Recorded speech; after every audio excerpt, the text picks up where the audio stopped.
Hello dear, इस video में discuss करेंगे हम लोग एक क्वेरी किया गया क्वेश्चन हमारे पास आया है। तो जैसा कि क्वेश्चन में आप लोग देख पा रहे हैं, क्वेश्चन में दिया गया 2 ओम, 3 ओम तथा 5 ओम के प्रतिरोधों को श्रेणी क्रम में जोड़ा गया है। यदि संयोग के दोनों सिरों पर 30 वोल्ट का विभवांतर लगा हो तो प्रत्येक प्रतिरोध के सिरों के बीच विभवांतर ज्ञात कीजिए तथा 3 ओम प्रतिरोध से उत्पन्न ऊष्मा की गणना कीजिए। ये क्वेश्चन दिया गया है। तो इस केस में हम क्या करते हैं, बैटरी बनाते हैं डियर, और जिस बैटरी की वोल्टता हमारे पास क्या है, 30 वोल्ट है। कितना वोल्ट है, 30 वोल्ट है। और इसमें कितने प्रतिरोध लगे हैं, 3 प्रतिरोध, 2 ओम, 3 ओम और 5। तो इस केस में हमारे पास एक प्रतिरोध लगा दिया हमने, जिस प्रतिरोध का मान क्या है, 2 ओम है। और दूसरा हमने एक प्रतिरोध लगा दिया डियर, जिसका मान क्या है, 3 ओम है। एंड तीसरा एक और प्रतिरोध लगा दिया डियर, जिसका मान क्या है, 5 ओम है। Is not clear. और इस बैटरी को हमने क्या कर दिया, रिकनेक्ट कर दिया। क्लियर हो गया आप लोगों को।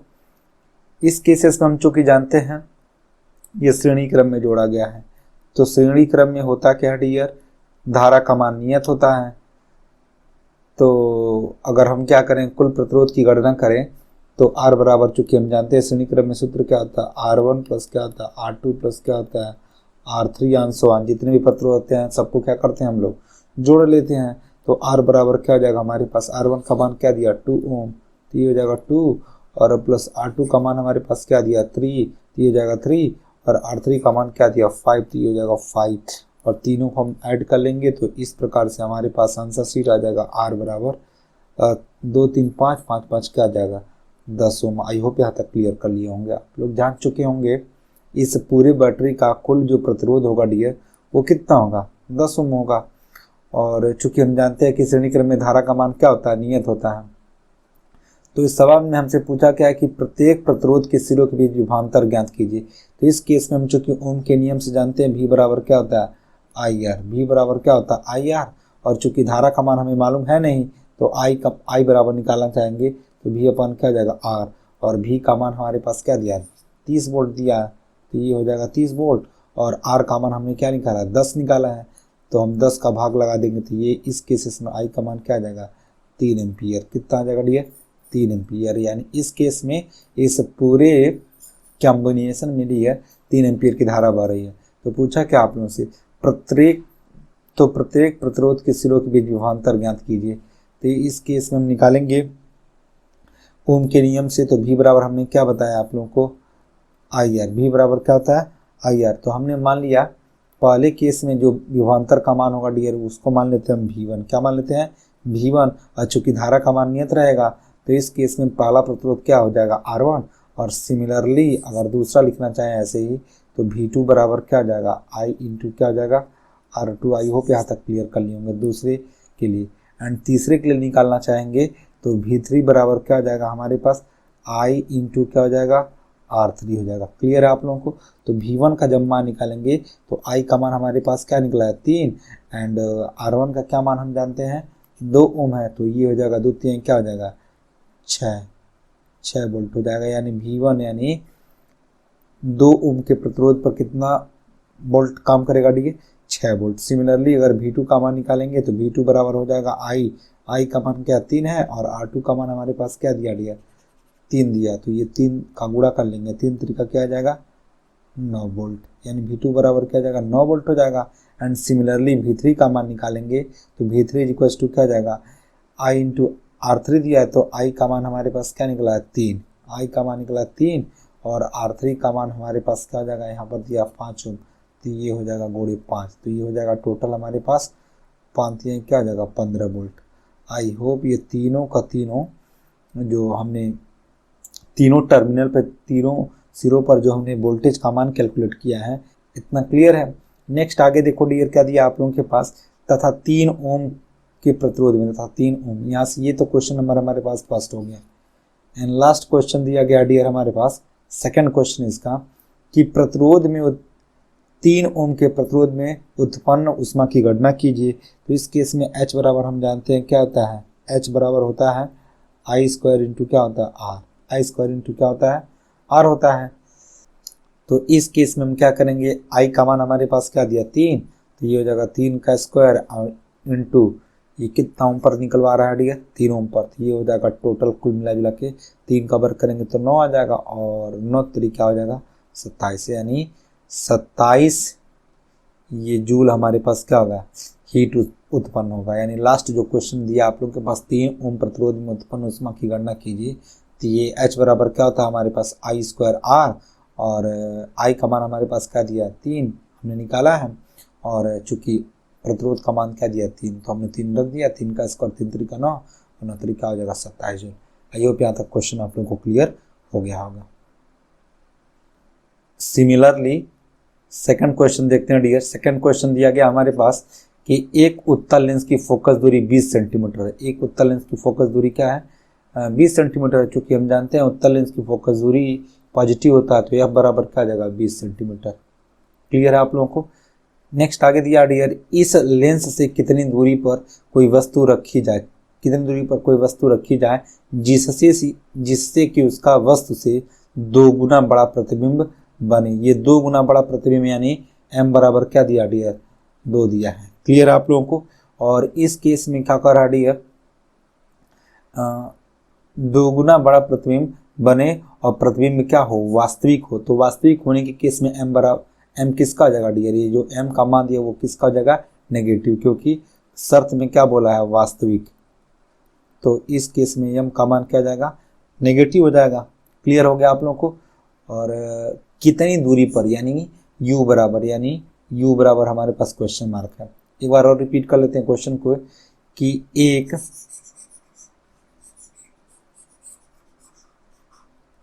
एक उत्तल लेंस की फोकस दूरी 20 सेंटीमीटर, हमने 20 सेंटीमीटर लिख दिया।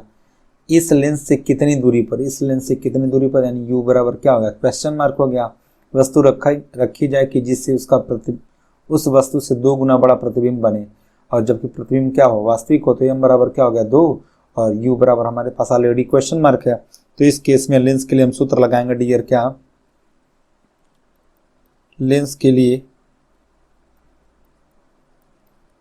सूत्र लिखेंगे डियर m बराबर क्या हो जाएगा f अपान क्या हो जाएगा f प्लस क्या हो जाएगा u। क्लियर है आप लोगों को।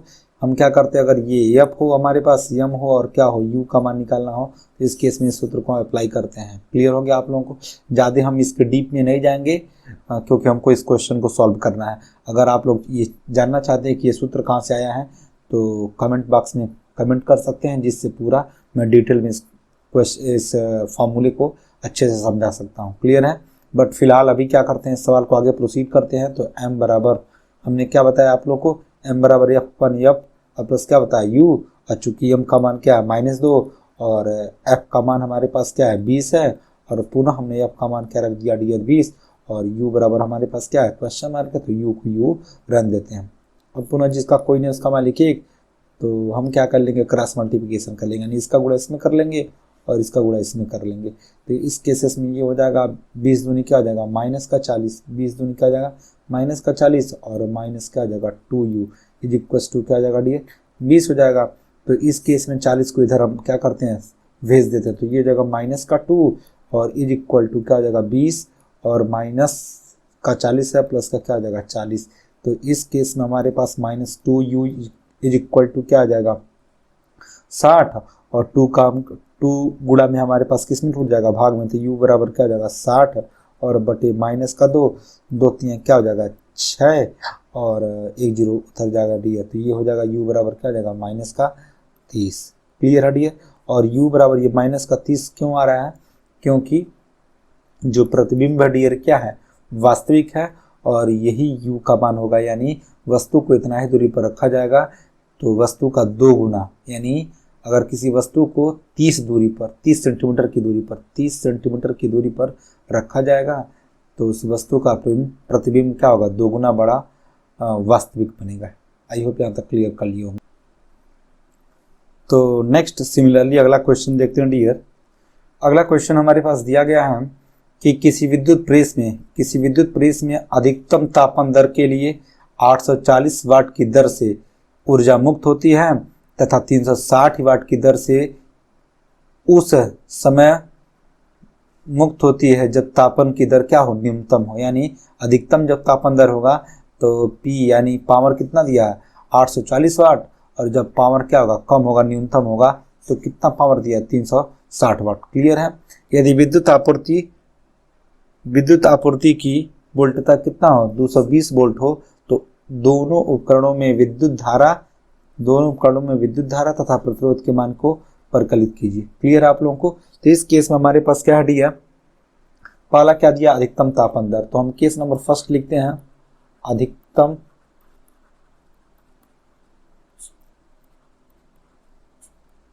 तापन दर। तो अधिकतम तापन दर के केस में हमारे पास ये 840 वाट दिया, और वाट हमारे पास क्या होता है डियर, पावर। यानी पावर को किसे शो करते हैं, P से, और P बराबर क्या दिया हमारे पास 840 वाट दिया है। क्लियर आप लोगों को। मुक्त होती है तथा न्यूनतम तापन दर क्या है 360 है। तो इसकी बात हम बाद में करेंगे डियर।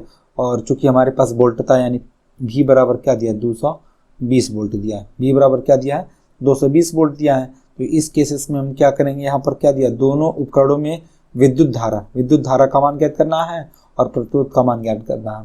तो चूंकि हम जानते हैं कि P बराबर क्या होता है VI, P बराबर क्या होता है VI, यानी पावर बराबर क्या होता है वोल्टेज इंटू क्या होता है करंट होता है, यानी धारा होता है। क्लियर हो गया आप लोगों को। तो इस केस में क्या करेंगे डियर, हम क्या कर देते हैं I का मान निकालते हैं। तो I बराबर क्या हो जाएगा P अपन क्या हो जाएगा V, यानी V गुणा में किस में टूट जाएगा भाग में, और चूंकि P का मान हमारे पास क्या दिया 840 वाट दिया है। ठीक है, 840 वाट दिया है। और नेक्स्ट हमारे पास जो V का मान क्या दिया 220 वाट दिया है। तो इस केस 220 वोल्ट दिया है, ये 0 से 0 क्या हो गया कैंसिल आउट हो गया, और इस केस में ये जगह 2 1 जा 2 2 1 जा 2 और 2 4 जा क्या हो जाएगा 8 2 2 जा क्या हो जाएगा 4 हो जाएगा। क्लियर है आप लोगों को। इस केस में हम क्या करेंगे आफ्टर कैलकुलेशन, अगर कैलकुलेशन कर लेंगे 42 में हम क्या कर लेंगे डियर, 42 में 11 का भाग दे लेंगे डियर, तो हमारे पास जो आंसर शीट निकल के आएगा 3.81 एम्पियर आएगा।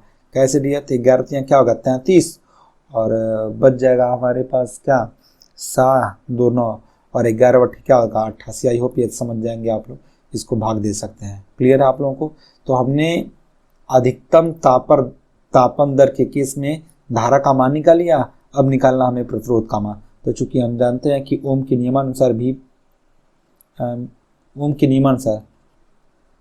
चूंकि हम ओम के नियमानुसार जानते हैं डियर कि V बराबर क्या होता है IR, V बराबर क्या होता है IR, और इसके समय R का मान निकाल तो R बराबर क्या हो जाएगा I गुणा में किसमें टूट जाएगा भाग में, तो V अपन क्या हो जाएगा I, और चूंकि V का मान हमारे पास क्या दिया डियर 220 वोल्ट दिया, तो हमने 220 वोल्ट क्या कर दिया है पे रख दिया, और I का मान हमारे पास क्या निकला है 3.81 निकला है। क्लियर है आप लोगों को। और इस केस में इसका अगर हम क्या करेंगे कैलकुलेशन करेंगे डियर, तो कैलकुलेशन के दौरान हमारे पास निकल जाएगा 57 और पॉइंट निकल जाएगा 74। क्लियर आप लोगों को। यानी इतना ओम क्या होगा अधिकतम तापन दर की अवस्था में क्या निकल जाएगा प्रतिरोध हो जाएगा। क्लियर है आप लोगों को। तो हमने क्या किया अधिकतम तापन दर की केस में हमने क्या किया प्रतिरोध को और धारा का मान निकाल के आप लोगों को दिखाया। क्लियर हो गया आप लोगों को। सिमिलरली इसी क्वेश्चन में सेकंड पार्ट बोला डियर, सेकंड जो पार्ट हम करेंगे, तो सेकंड पार्ट में हमारे पास क्या दिया पावर का मान न्यूनतम लिख सकते हैं, न्यूनतम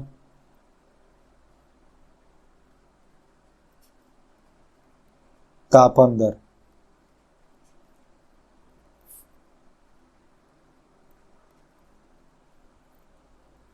न्यूनतम तापन दर देखेंगे डियर।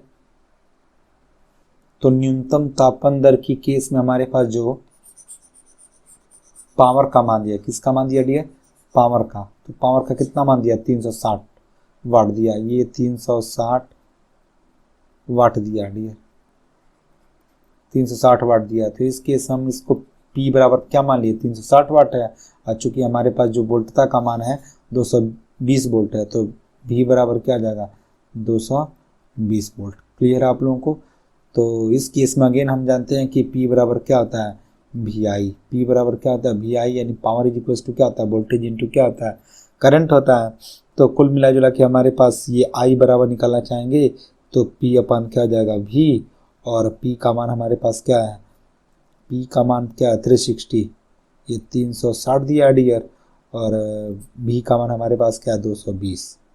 तो इस केस में 0 से 0 क्या हो गया, कैंसिल आउट हो गया, और इसको कैलकुलेशन करेंगे आगे तो ये 2 1 2 हो जाएगा, और 2 8 जा क्या हो जाएगा 16, 2 1 2 2 1 2।